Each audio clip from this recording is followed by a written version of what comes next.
Okay. Jai Hind, this is Brigadier Hemant Mahajan. We are on our weekly security scan. We will carry out a review and assessment of important activities that took place in India and around the world which had an impact on India's national security. We'll also analyze it for exact specific actions that we need to take. First, we start off with a important event that took place in which Mexican president has told the United Nations that they must set up a three-member panel for global peace. And this three-member panel, the Mexican president feels should be headed by India's Prime Minister Narendra Modi. It should have Pope Francis, and it should have United Nations General Secretary, who's Atanto Guterres. And this panel will promote a 5 years ceasefire around the world. Aim will be to stop physical wars, stop all kinds of war, and improve trades and improve togetherness of underprivileged. I would say that it's quite an honor for India because if somebody, a country in North Europe, North America is proposing that Indian Prime Minister should head the thing, it obviously is a big honor for us. Today, last week, there was a revocation of Article 370, the third anniversary. A lot of difference has been made after removal of Article 370. There is no stone painting, no shutdowns, schools are open, militancy is at its low, people can move freely in the cities and towns without fear. Public Safety Act, UPA Act is being implemented strictly. Separatist leaders have been cornered. Extension of important laws of the state are applicable now in Ladakh as well as in J&K. 890 central laws have been made applicable. 205 state laws have been repealed. 129 laws have been modified. So therefore, the weaker sections like the scheduled tribes, the other traditional forest dwellers, scheduled caste, Safai Karmacharis, now all get benefited under the various schemes of Government of India. And Indian Army is carrying out relentless military operation. Of course, there was a suicide attack on the Indian Army camp near Rajouri, in which two suicide terrorists came inside. They were, of course, killed, but in the bargain, the Indian Army lost four brave soldiers, including a junior commissioned officer. Also, there was an attack on the migrant laborers in the Kashmir Valley, where one migrant laborer from Bihar was killed. Unfortunately, attacks on migrant laborers and soft targets continue, and we need to improve our security grid further so that the innocents are not unnecessarily killed. So, all in all, Jammu Kashmir has made an economic progress after revocation of Article 370. Pakistan's attempt to increase terrorist violence is not succeeding, and the tourism is on a all-time high. Next, we will talk about is the Make in India policy that we are following of Atmanirbhar Bharat, make it for global by local developers, etc. So I'll cover about three important points in this. Hindustan Aeronautics Limited is developing a long endurance drone which will keep a vision on the line of control. It will be able to carry a payload of 40 kgs, including missiles, sensors, etc., and it will keep a watch on the LAC. Second is that there is a defense export exhibition which is going to be held in Gandhinagar in the month of October, in which all the companies, both in India and abroad, will showcase their technologies which are useful for armed forces or for paramilitary forces or for central armed police forces, which will help uh, our industry to further grade up our technological competence. Also, there was a news that a lot of countries, and number is as many as 6 countries, are interested in buying Tejas, which is a light combat aircraft developed by us. Now, the countries are Malaysia wants about 14 planes. In addition to that, there are countries like USA, Argentina, Egypt. They also want these planes. So that's a very, very good news. This points out to the future economic prosperity of Make in India, and Indian Armed Forces are a very prominent stakeholder in its success.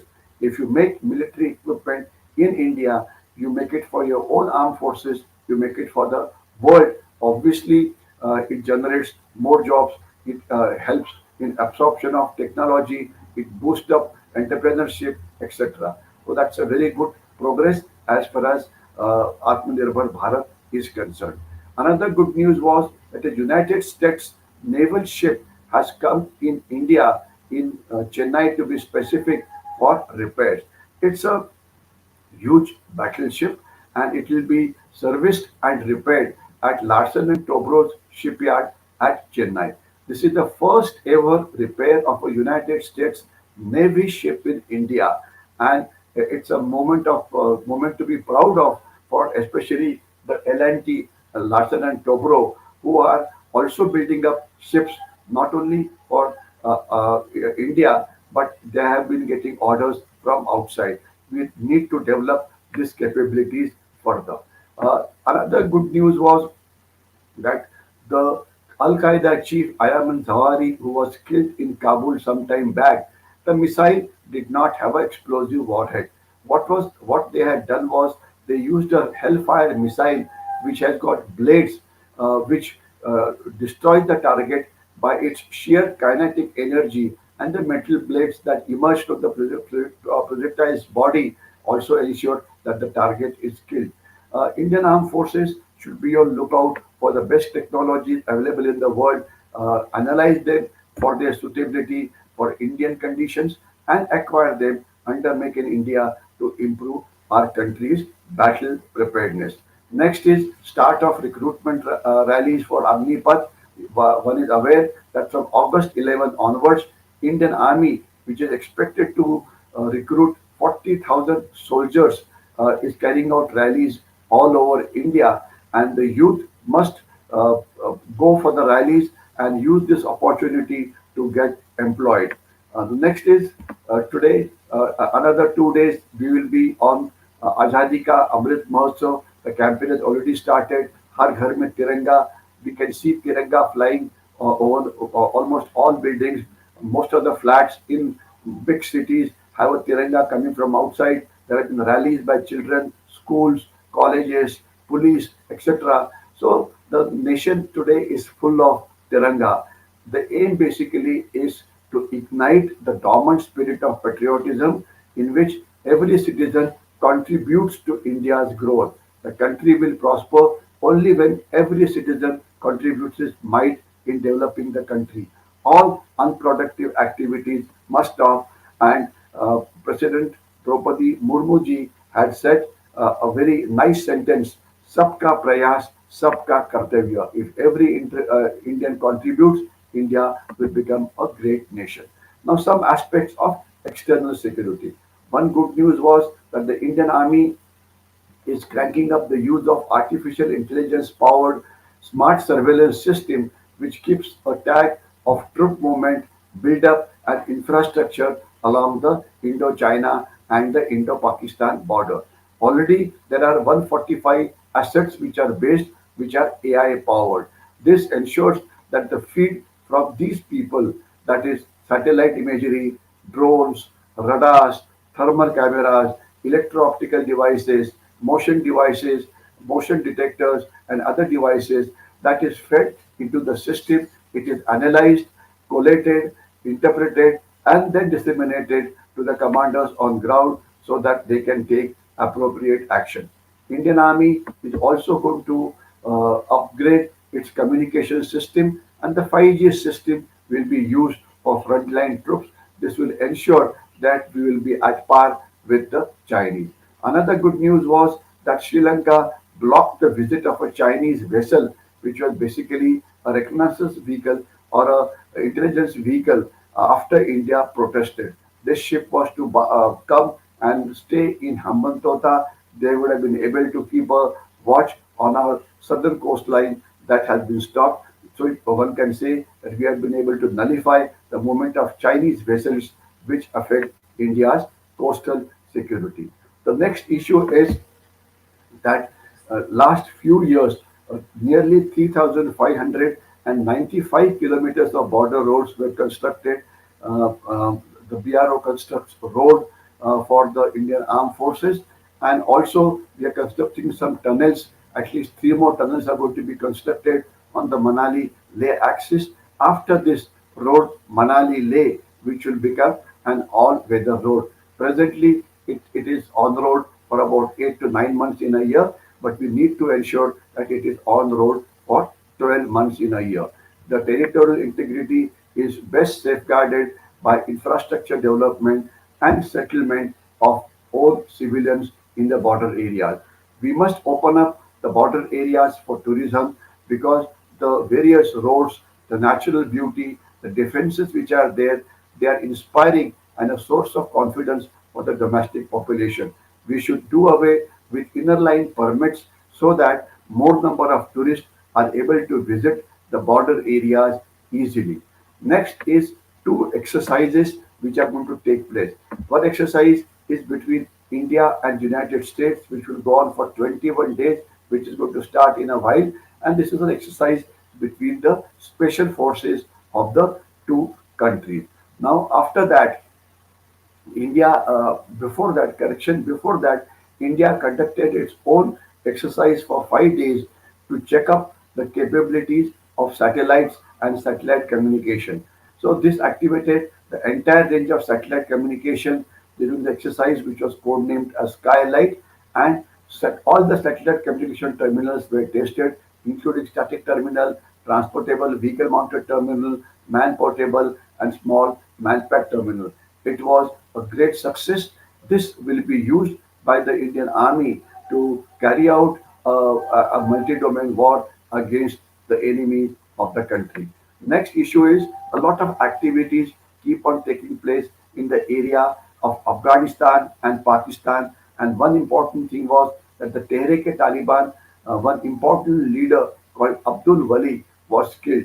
Now, this his killing was most probably by the Pakistani army. This will ensure that the peace which was there in between the Tehrik-e-Taliban Pakistan and Pakistani army will now not progress.